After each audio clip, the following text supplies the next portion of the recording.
Hola, soy Carlos y este es como mi segundo o tercer especial de fin de año. Soy Jorge y este es mi primer especial de Año Nuevo. Soy René y tengo miedo de lo que va a pasar aquí. Sí, demencia.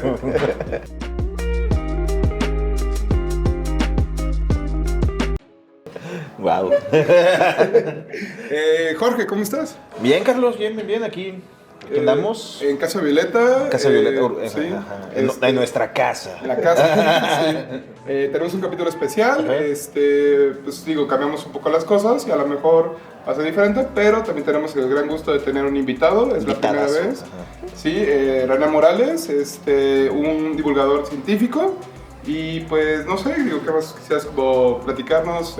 Perdón, primero Jorge Granados, Carlos Peña. Carlos Peña y René Morales. ¿Cómo estás? Bien, gracias por invitar. Qué bueno que hacen este tipo de ejercicios, esfuerzos por conversar y llevar la ciencia a otros espacios, ¿no? Creo que son muy necesarios y nos faltan mucho por hacer todavía. Sí, de hecho, creo que es algo que nos da como mucho gusto. Platicamos un poco. Sí, Demencia es un proyecto que iniciamos como divulgación científica, le llamamos divulgación atolondrada. Digo, no, sabemos que no somos como la herramienta más... Toda divulgación es un poco atolondrada. Ándale, claro, creo que es exacto, Claro. ¿no? Sí, ese es un gran punto. Y tú también haces un poco de divulgación, bueno, no un poco, mucho de divulgación científica. O sea, le comentaba un poco a Jorge, me da mucho gusto, reconozco que me dio un poco de nervio de decir, es que le quiero preguntar a René porque... Fíjate, todavía se le va la voz cuando lo dice. Sí. No, y estoy temblando y es como de, es que estoy con Ay, René.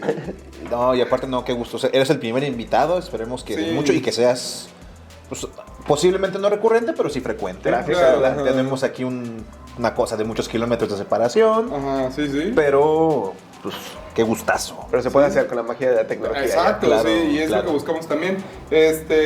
Un poco de lo que haces, qué te dedicas, no solo, digo, eres administrador por lo que sea de Casa Violeta, es un café que está aquí en Tepic Nayarit. Muy bonito, venga. Muy bonito, también tienen posada, y hacen como, me comentaba también Isaac, que es como el otro administrador, que de todo un poco, ¿no? Así que es que... Sí, pues mira, básicamente yo lo que me dedico es trabajo en la universidad, es como mi tiempo completo que me lleva allá. Soy docente, soy investigador y en esta parte pues me he dedicado un tanto a la divulgación científica. Noté que existían áreas que no se estaban Claro. dando a conocer y que la universidad tiene un montón de información que yo decía, wow, lo que hacen los investigadores, qué impresionante que hagan esto aquí en la UAN. Y Ándale, que no se qué sepa, ¿no? bonito, ajá. Y era como, ¿y por qué no se sabe esto? Si es tan impresionante y tan padre lo que están haciendo. Entonces me di la tarea como empezar a buscar qué es lo que hace un comunicador y un comunicólogo para llevar este conocimiento fuera. Y di con lo que era la divulgación científica. Y empecé como a estudiarla, a trabajarla, a prepararme en ello y pues ahí me he encaminado, ¿no? Ahora sí que por ahí ahorita me encuentro formando otros comunicadores de la ciencia, otros divulgadores ¿Cómo con crees? otras Sí. materias, que precisamente lo que buscamos es sacar ese conocimiento Claro. fuera de la universidad, ¿no? Muy Si bien la bien. universidad puede ser de pronto un espacio muy reconfortante, las bardas pues a veces también son como de no me acerco, no quiero meterme, ¿no? Sí, las bardas son ideológicas también. Ajá. Y entonces, pues lo que buscamos es precisamente llevar la ciencia fuera de estas bardas con las personas que al final son beneficiadas con la investigación, ¿no? Ya. Entonces trabajamos en ello. Y pues a otra parte ahí hemos ido desarrollando lo que es Casa Violeta, ¿no? Que al principio se pensaba ser un centro cultural, como congregar actividades. Una de las observaciones que tenemos constantemente en Tepic y que lo decimos era es que no hay nada que hacer en Tepic, ¿no? Lo hemos escuchado muchas veces, no hay Sí, nada que hacer sí, en sí. Tepic. Claro. Y de pronto te das cuenta que hay eventos por allá, por otro lado, Son pero muy te enteras ya cuando ya espontáneos. pasó, Claro. o la misma noche, y decimos, pues qué mejor que un lugar pueda tener como una agenda cultural constante y todo el tiempo en movimiento, ¿no? Entonces lo que buscamos era precisamente tener este espacio donde tuviéramos eventos y actividades, ¿no? Y lo hemos enmarcado en el contexto de una cafetería, ¿no? Donde vengas a echarte un taquito, un café, y aprovechar que hay una expo de arte, una expo de ciencia, una expo de literatura, de poesía, y pues se la llevamos, ¿no? También con el Tienes su proyecto. cartelera. Darle un espacio y un tiempo Sí. recurrente, pues, volviendo a la palabra del día, aparentemente. Sí, no, y que está increíble porque yo entendía, digo, a lo mejor nosotros que estamos por fuera, ya desde mi perspectiva y porque los conozco, veo en Casa Violeta este fenómeno, como dices, un espacio para que la gente pueda presentar, exponer, también un espacio de cafetería donde podemos, de hecho todo esto surgió, o esta reunión surgió porque unos amigos me trajeron. Yo sí había querido venir, pero no había encontrado el tiempo, estamos fuera, Jorge y yo. y me dijeron, vamos a Casa Violeta, y dije, no, pues a huevo, ¿no? Porque nunca había venido, y de pronto te das cuenta que pues sí tienen como todo eso, y yo no sabía que no solo se quedaba como en ese espacio, ¿no? De divulgación científica, de lo que tienen, quería preguntar cómo surge lo que tú tienes de ciencia desde la cantina. Va, cuando ya estaba yo en la universidad, hubo un tiempo ya casi al final, antes de irme a la maestría, que ya sentía que lo que estaba estudiando ya topaba con pared, ¿no? Como claro. que ya no había algo más que me ofreciera aquí en Nayarit en cuanto a lo que yo quería saber, ¿no? Y si es que ya siento que no me está dando más, tengo que brincar a otro lado, ¿no? Tengo que darle otro nuevo aire, y me fui a la maestría en comunicación y enfocada precisamente a la comunicación científica, ¿no? Muy trabajada en museos. Entonces, cuando estoy allá en la maestría, descubro como la pasión de los museos y es como de, mi sueño guajiro es tener un museo. Entonces, para allá voy. Claro, ¿no? Sí, claro, ¿por qué no? Un museo de ciencia, ¿no?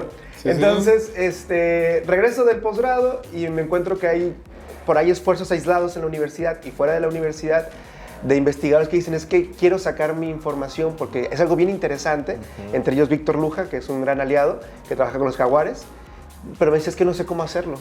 No sé con quién vincularme para dar a conocer esto, ¿no? Lo hago yo de forma como me van saliendo las cosas, ¿no? Claro. Y que hace un excelente esfuerzo y que así me di cuenta que hay un montón de investigadores que dicen, es que no sé cómo hacerle para llevar esta información y quiero que se dé a conocer. Entonces dije, pues vamos haciendo algo, ¿no? Vamos ahí configurando una especie de proyecto para dar a conocer lo que hacemos en Nayarit. Desde la UAM se empezó a generar lo que fue un programa de radio que se llama Un Clavado a la Ciencia. Lo pueden escuchar todos los jueves a las 10 de la mañana, donde también hablamos sobre la ciencia que se hace en la universidad y en otras instituciones aledañas. Y entonces, en esta misma experiencia de estar en el posgrado, por ahí me di cuenta que había unos ejercicios que se han hecho en otras partes del mundo y del país, que son las cafeterías y los bares de ciencia. A Pint of Science. Ajá, exactamente. El Pint of Science es uno de ellos, ¿no? Que si bien yo decía, a lo mejor es algo muy nuevo, y me puse a revisar bibliografía, y viene desde los 90, los bares de ciencia, ¿no? Sí, spoiler, ¿no? Y los cafés de ciencia vienen como de los 70, ¿no? Todavía. Y decías, bueno, desde los 70s, 90s, 80s, y no hemos tenido nada así en Nayarit. Claro, aquí ya no. Y entonces me empecé como a buscar, me encuentro que está el Pint of Science en Europa y luego empieza como a llegar a Latinoamérica, que tienen otros eventos también de cafeterías de ciencia en ITESO, en UDG, en la UNAM, y así varios esfuerzos aislados, ¿no? Entonces dije, vamos dándole a Tepic un espacio donde la gente pueda venir a chelear con el científico, con la científica y platicar de forma muy amena, ¿no? Ah, claro. Y entonces lo que buscamos fue eso, precisamente, como construir este espacio donde el científico o la científica viniera una vez al mes para platicar con las personas en un corto de tiempo, en un periodo de tiempo muy corto, perdón, Sí. para que pudiera ser mucho más ameno, ¿no? De tal manera que lo diseñamos acudiendo a la bibliografía de otros expertos que han hecho este tipo de eventos, en un modelo británico, que lo que utiliza son 20 minutos para que el expositor charle sin apoyo audiovisual, porque lo que buscamos es que traiga otros objetos, otros elementos que permitan esta experiencia un poco más inmersiva, ¿no? Que te iba a decir es eso, ¿no? Muchas veces, digo, esto viene de antaño, pero vemos al científico desde una posición elevada y lo que queríamos es como bajarnos, sentarte a platicar contigo, ¿no? Sí. Entonces, que eso era lo importante de ese proyecto. Uno de los puntos es ese, buscar humanizar la ciencia. Anda. De pronto vemos que el científico es el que está en el laboratorio, en la bata, con lentes todo el tiempo y está como tan desconectado, ¿no? Sí. Y algo que me llamó mucho la atención, precisamente en esta conceptualización del científico y la científica, fue que durante que estuve haciendo mis estudios, trabajé con niños, ¿no? Eran niños de quinto, sexto año y cuarto. Y una de las preguntas que les hacía, porque había ido a un museo de ciencias, era que me describieran un científico. A los niños. Describieran un científico, ¿no? Era un grupo de niños y creo que cayeron en el mismo estereotipo que tenemos muchos, ¿no? Bata, lentes, pelos de explosión, laboratorio. Y cuando les dije, descríbeme una científica. Wow. La cara de todos fue como de... Y una niña en particular que me dice, es que no existen. No existen las mujeres científicas. Para que yo la pueda describir, primero tenemos que encontrarla. Se puso ¿no? muy real esto. Sí, entonces son esas frases de los niños que son como a la yugular y es como, ahí te va, ¿no? Sí. Y entonces dije, wow, hay una desconexión de la comunidad que tiene la universidad con los mismos científicos, ¿no? Claro. Y dije, vamos a humanizar la ciencia. Entendamos que el científico, la científica es mamá, es papá, es hermano. No es otra especie. Ajá, no, sí. Es un hijo, es un amigo, ¿no? Es un colega, es un rockero, ¿no? Ahí tenemos científicos rockeros, ¿a final de cuentas? Sí, Y entonces, un saludo a Brian May. Sí, ándale. Fiel seguidor de Ciencia y Demencia. Sí. Ahí están los martes. Where is my capture?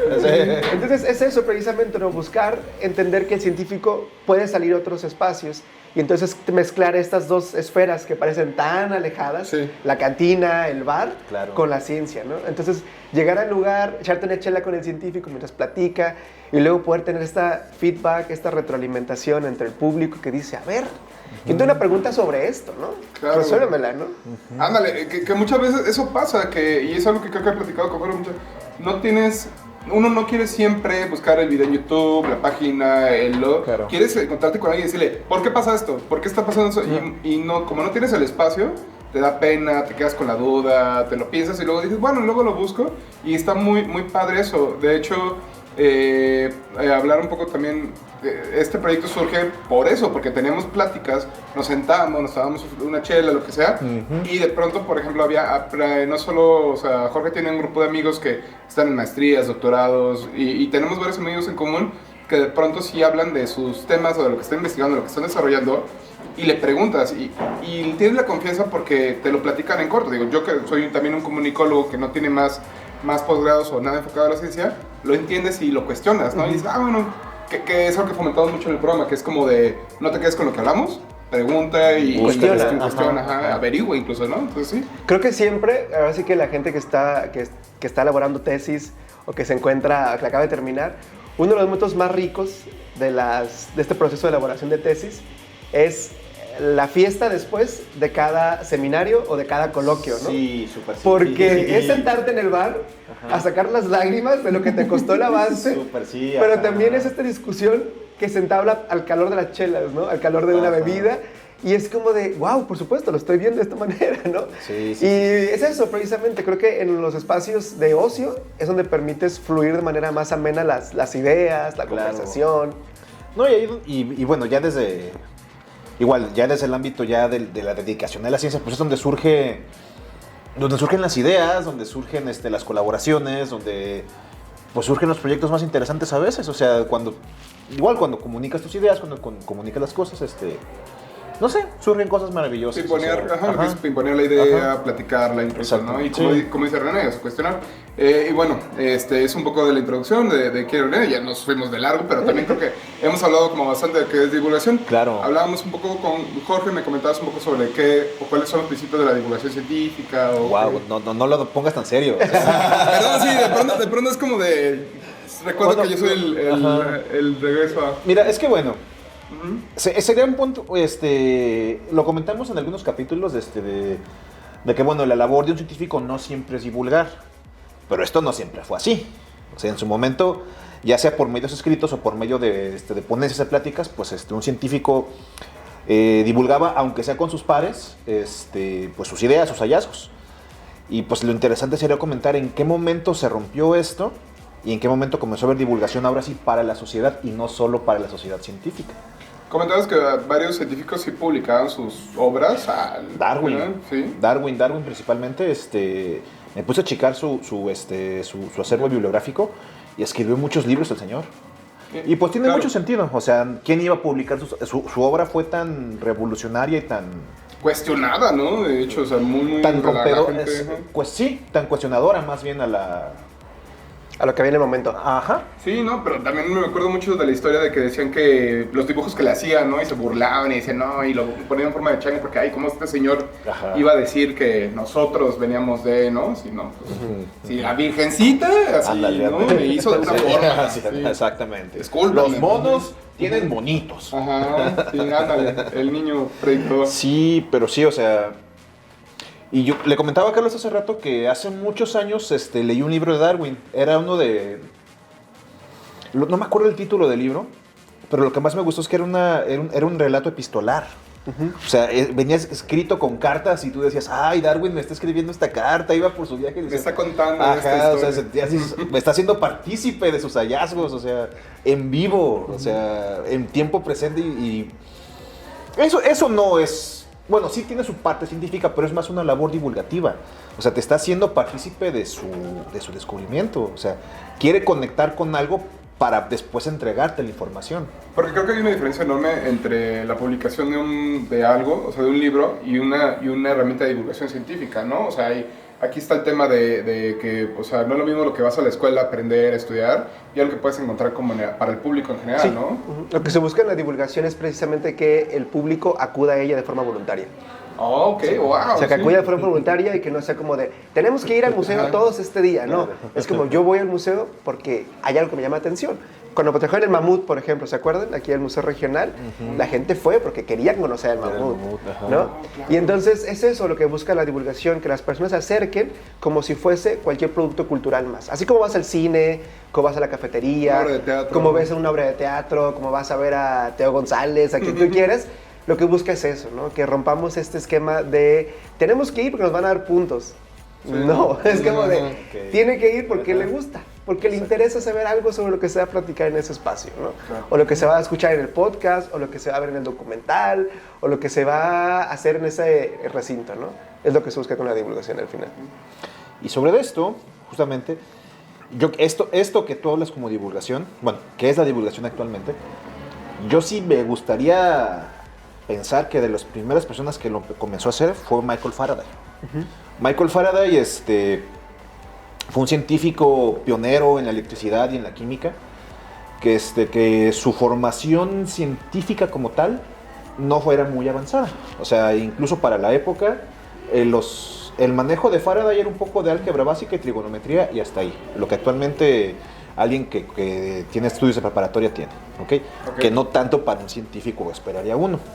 Y además de esto, pues no era un científico menor, o sea, en su momento fue presidente de la Real Academia Inglesa. Ok. Y bueno, dentro de su labor, lo que les comentaba fuera de cámaras, que siempre tuvo él una buena intuición científica. Maxwell comentó años después que pues tenía un pensamiento matemático que si bien no estaba desarrollado, sí contaba con él. Y bueno, fuera de su trabajo científico, él comenzó una iniciativa que hasta la fecha continúa, que son las pláticas navideñas de la Academia Inglesa, que especialmente iban dedicadas a niños. Qué bonito. Exactamente. Como lo que me comentaba René, también de acercarte. Que luego dicen que el pensamiento científico, bueno, el pensamiento del niño está como muy desarrollado y que él cuestiona, los niños cuestionan, ¿no? Mucho. Sí. Ajá, sí. Y bueno, ya para ir cerrando un poquito esta parte de Faraday, es muy recordado por una plática que tuvo que se llama La química de una vela, que llevaba bueno, aparte de todo, como tú lo comentabas hace unos minutos, obviamente con las limitaciones de la época no había apoyos visuales, pero él hacía experimentos en vivo. O sea, qué perro. por ejemplo, con esto de la química de una vela, te iba demostrando los principios de la combustión, lo que se producía, etcétera, con una sola vela, y él haciendo énfasis de que un niño puede hacer eso en su casa, obviamente vigilado por alguien. Sí, por favor. Porque luego empiezan los sesiones en Londres y pues bueno. No. Pero y todas estas charlas quedaron registradas como lecturas de Faraday. Y a la fecha, y eso comenzó como en los 1700, 1800, no recuerdo, ya tiene su rato.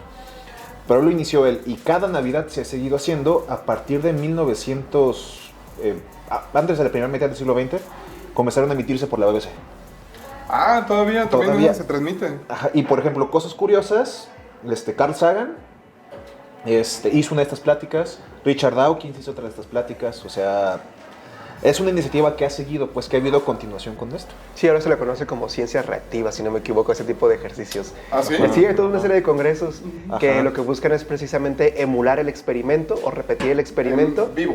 En vivo, O exactamente. sea, aquí en corto. Ajá. Sí, para que las personas puedan conocer cómo es que puede pasar de un estado a otro, por qué pasan las cosas, ¿no? Es lo que se busca en este tipo de talleres. Ajá. Sí. ¿Qué dato que se me hizo interesante? Ahorita no tiene nada que ver, pero un saludo a Bruno Hernández. El disco que va en el Voyager, la única canción en español que tiene es un son veracruzano. Ahorita se me acaba de olvidar cuál. El Cascabel. Ok. El Cascabel, ajá. Claro. Es la única canción en español que van a conocer las personas de fuera de la galaxia. Que vienen a toparse con el... Ajá. Sí, claro. Van a decir que, wow, yo tenía mi cascabel. Ok. Yo lo compré, a mí nadie me... De los primeros antecedentes tenemos a Darwin, tenemos a Faraday y de ahí evolucionamos, ¿no? Digo, decías Sagan, decías Gray Tyson. Yo creo que también es interesante hablar del cambio de medio. Porque Ok. todavía incluso pues el medio tradicional para la divulgación de la ciencia es el libro, ¿no? Ah, ok. El libro, o sea, y muchos de los grandes divulgadores se han hecho a través de libros. Por ejemplo, no podemos no mencionar a Stephen Hawking, que a pesar de que sus aportes a la ciencia son enormes, se le recuerda más como un divulgador, justamente por los libros que escribió. Escribió 3, 4 libros que son piedra angular de divulgación científica. Incluso los nombres que les daba a sus libros, el breve historia del tiempo, y del espacio, de los universos, del Big Bang a los agujeros negros. Y dices, oye, eso... Tenía un humor como o sea, muy relajado y muy específico para contar las cosas también. E incluso como escritor, si alguna vez lees a Stephen Hawking, sí puede resultar un poco pesado, pues no es un tema sencillo lo que él habla, pero sí es muy ameno. O sea, eso que tú comentas de que era muy sencillo, muy ligero al hablar, se siente en sus libros. Ah, qué chido. Ajá. Y es algo que, pues, en generaciones que Neil deGrasse Tyson, Richard Green o Peter Green, no confundo al físico que hace divulgación de física de partículas. Creo que es Peter Green, si no me equivoco, bueno.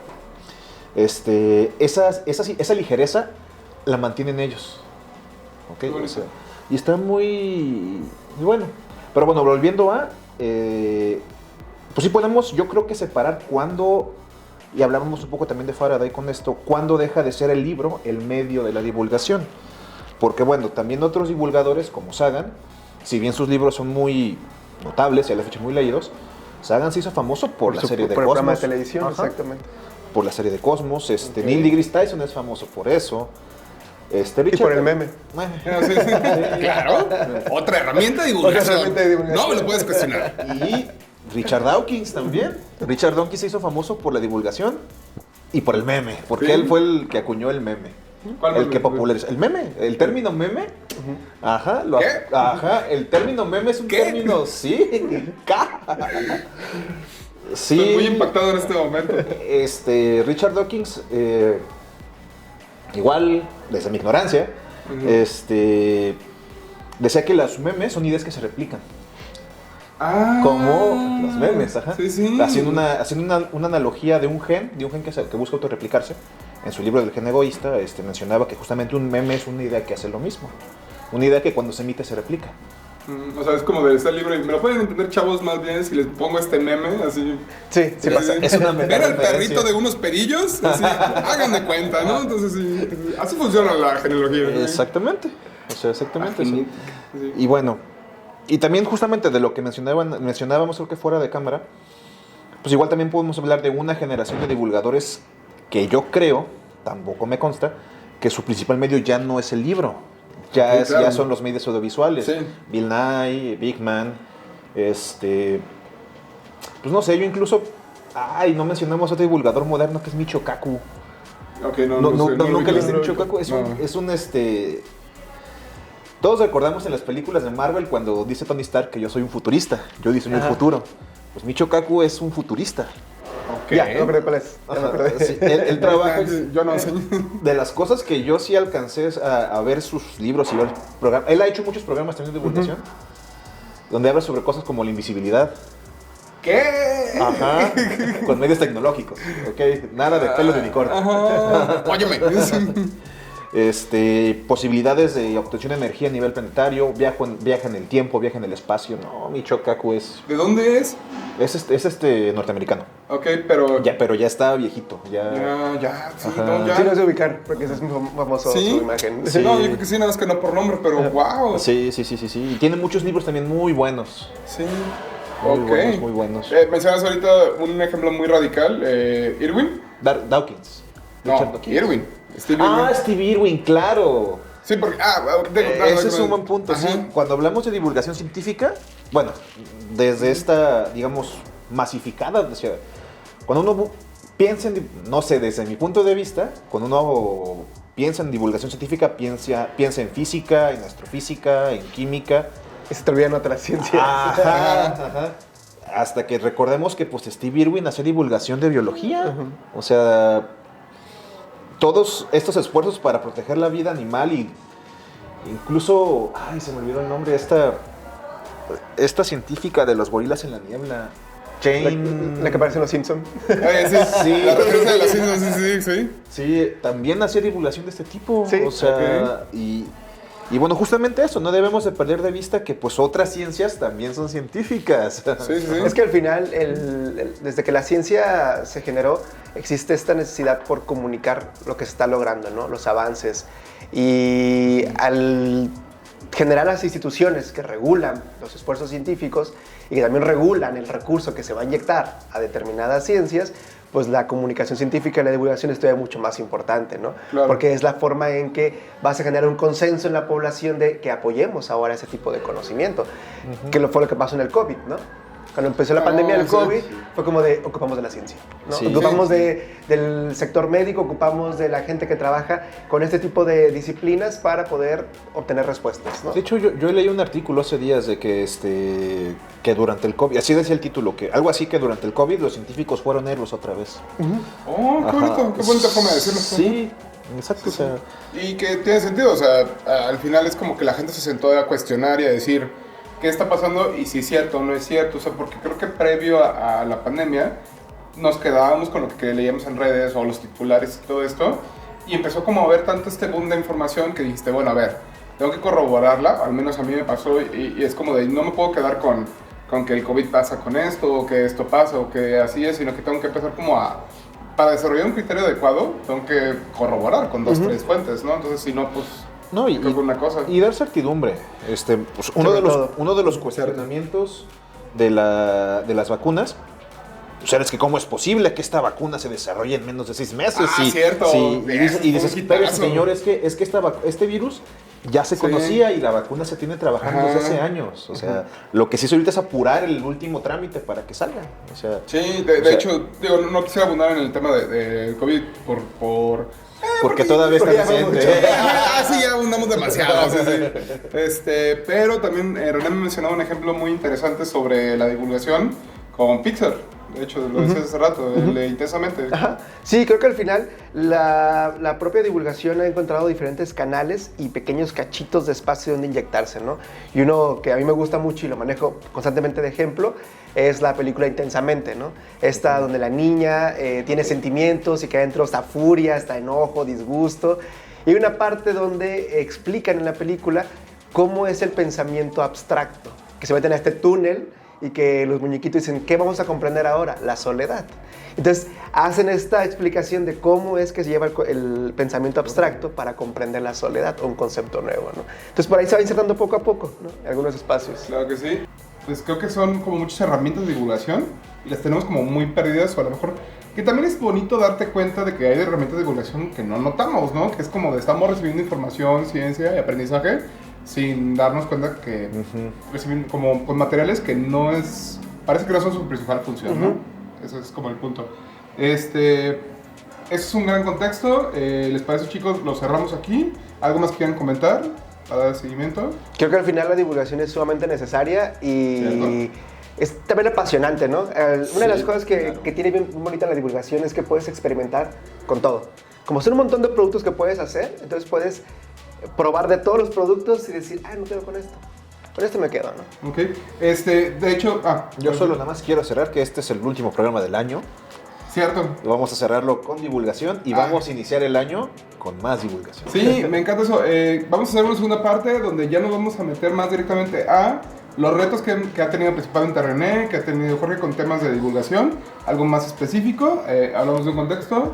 Agradecemos que nos escuchen, que nos vean, agradecemos que estamos en redes, TikTok, YouTube, Instagram, René. Ciencia en la Cantina. Ciencia en la Cantina. En Instagram y Facebook. Ándale, tus redes personales. Igual René Morales Rojo. Perfecto, nos pueden encontrar, nos vemos en el siguiente capítulo. Cuídense mucho. ¡Feliz año! ¿Cierto? ¡Feliz año! Sí.